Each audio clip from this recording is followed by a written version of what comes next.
දැන් පළවෙනිම එක තමයි ඔයගොල්ලෝ දැන් සෝතාපට්ටි ඵලයටපත් වෙන්න ඉස්සෙල්ලා පෘථග්ජන මානසේ ස්වභාවය ඉතින් හැම වෙලාවෙම මේක ගිනි ගන්න එකනේ නේද? දැන් අර සතර සතිපට්ඨාන මේ මම වචන වලින් මෙහෙම කියන්න කැමති නෑ. මොකද එතකොට ඔයගලන් දැනුමකට ගියාම ඔයගලන්ට සිතේ ස්වභාවය, සිතේ අර අමු ස්වභාවය දකින්න බැරි වෙනවා. ඔයගොල්ලෝ අර වචනත් එක්ක හරඹ කරන. ඒකනේ දැන් ඔයගොල්ලන්ට ඔහොම වෙලා තියෙන්නේ නේ. මොකද ඔයගොල්ලෝ මට වඩා ගුඩ දන්නවා. ඒ දන්නෝ වුණාට දැනුම තුල ඔයගොල්ලෝ නිවන හොයනවා.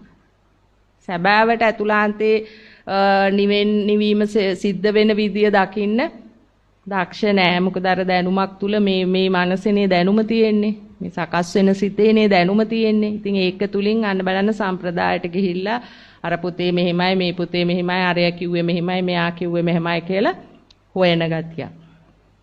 ඒවට දැඩි ලෙස බැඳී ඉන්නවා. නේද? එතකොට එහෙම බෑ දැන්. එහෙම බෑ මේක. දැන් මේක බුදුහාමුදුරුවෝ ටග්ගාල ක්‍රමයේ කියලා දුන්න බුදුහාමුදුරුවෝ අයින් වුණා. ඔන්න උඹට ක්‍රමේ ඕක කරගෙන ඵලයක් ආයෙත් මගේ පස්සෙන් එන්න එපා. අපේ අය කොහොමද? කියලා පස්සෙනුත් එන්නේ කියනවනේ. කියන්නේත් බොරු දේවල්. ඒ වැහුවම යන්නත් හිතනවද නැද්ද පස්සෙන් දිගට? දැන් ඔයගොල්ලෝ ওই තරම් වයසට ගිහිල්ලා තියෙන්නේ ඔය අනුගේ දේවල් අහා කාලේ කාලානේ නේ. එහෙමද නැද්ද? ඔව්. ඇහුවොත් 20ක් අවුරුදු 20ක් ගියා 30ක් ගියා කියලා කියනවා. එහෙම. ඒවත් අකුසල් තමයි. ඉතින් මොකද හේතුඵල දහමන්නේ. ඉතින් අනුන් රවට්ටපු ඒවා ඒ විපාකත් ගෙවන්න එපායනේ.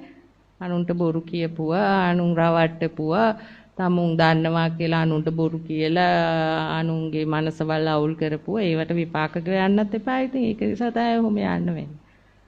හරි දේ ලැබෙන්නේ නැතිනේ.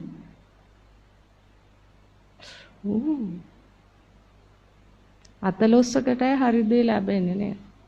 දැන් මේක වුණත් ඇහුවත් අහන්න ලැබුණා. ඒ චුට්ටි පිනක් තිබ්බා. ඒත් කරන්න පින. කරන්න තමුන්ට දක්ෂතාවය, කුසල ශක්තිය. නේ? ඒකත් තමුන් වඩලා තියෙන්න එපානේ සංසාරේ. එතකොට ඒක කරාම ඒකේ ප්‍රත්‍යක්ෂය දකින ඥානයන්. ඒකත් තමුන් කරලා තියෙන්න එපානේ. ඉතින් හරි දැන් කරලා නැත්තේ නෑ. මොකද දැන් මූල හොයන්නත් බෑනේ මේකේ. ඒ නිසා බුදවරු ලෝකේ පහළ වෙච්ච ගාන කියන්නත් බැරි තරම් කිව්වනේ බුදුරජාණන් වහන්සේ නේද? එහෙනම් ඉතින් ඕගොල්ලත් මේක කරලා තියෙනවා. දැන් තියෙන්නේ ඒක මතු කරගන්නයි. ඒ පුරුද්ද මතු කරගන්න අන්න අර බුදුහාමුදුරුවෝ කිව්ව අර හොඳ ගුණාංග තියෙන්න ඕන. අර හැඩි දැඩි නොවන ගතිය මේක හැඩි දැඩි නේ හැම වෙලාවෙම. කොහොමද මේක හැඩි දැඩි බව දැනගන්නේ? මාන්නේ දැන් ඒක කියන්නේ සැබෑවට වෙන්නේ මොකද්ද කියලා? වචනෙන් දැන් මාන්නේ මට කියලාද කියන්නේ නැත්නම් අනේ මේ කාට වහා ඉඳපන් කියලාද කියන්නේ නැත්නම් අනේ මට මාන්නේනේ කියනවද නැත්නම් කට වහගනි ද කියන්නේ?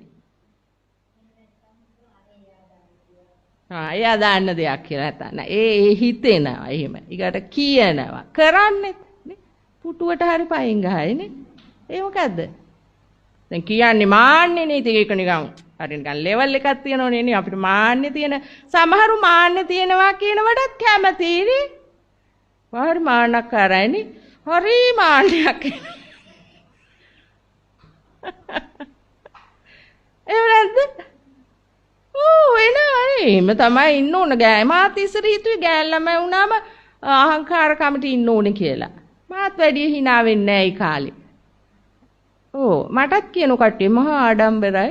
hina වෙන්නේ නැහැ, මනුස්සකම නැහැ හැම. ඒකට මම තවත් ආඩම්බර වෙනවා. hina වෙන්නෙම නැහැ.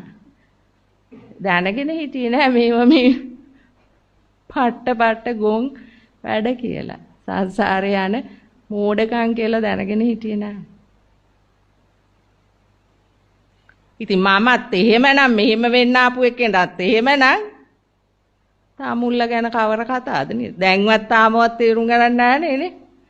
මාන්නේ. හැමෝම කිව්වොත් කියන්නේ මාන්නේ. මාන්නේ නේ. දැන් සමහරුත් දැන් මම ඔය කතා වෙනකොට මේගොල්ලන්ට ඉතින් තේරුම් ගන්න බෑ. මේගොල්ලෝ ඉතින් කැමති නෑනේ අහන්න කිව්වම කියන්නේ "ඕ මෑනියෝ මේගොල්ලන්ට හරි මාන්නේනේ." මං හිතුවා මාන්නනේ තියෙන ගොංකම බූරුකම මෝඩකම කියලා මං.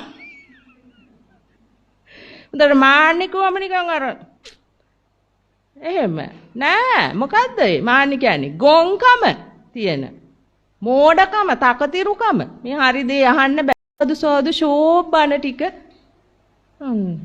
හොඳින් කියන. ඉතින් හොඳින් හරි එහෙම දෙයක් ඇහෙන්න තියනවා නම් කමන්නේ ඔයගලන්ට නේද? එහෙම ඇහෙනවද? හොඳින් මේව කියනවා. කොයිද හරි ඇහිලා තියෙද? හොඳින් කියනවා. ආලා තියෙද?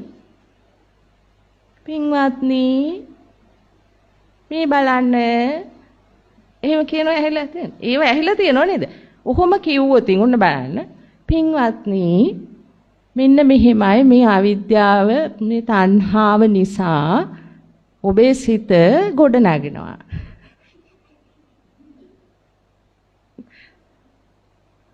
බලන්න රහතගේ හැටි.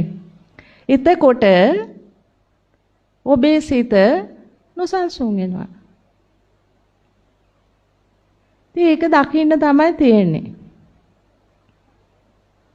දැකීම තුලින් ඒ සිත නැති වෙලා යනවා. එතකොට ඔබට සැනසීමක් දැනේ. හරි නෑ නේද? ඒක හරි නෑ. දැන් මොකද්ද උනේ එතනදී? දැක්කද? හිත බලන්න හිතුණද? නෑ. තේරුණාද හිත බලන්න ඕන කියලා? නෑ. අරකට වශී වුණා. බුදුහාඳුරු කිව්වේ මොකද්ද? ශෘංගාරයේ එන විදියට ධර්මය කියන්නත් එපා වගේ ධර්මය. ලතාවට කියන්නත් එපා. නින්දයයි. කොහොමද කියන්න ඕන? මුං අවදියෙන් තියාගෙන මුංගේ කෙලෙස් ප්‍රහාණය වෙන විදියට කටහඬ හසුරුවන්න. ඒගොල්ලයි මගේ සැබෑ ශ්‍රාවකයෝ.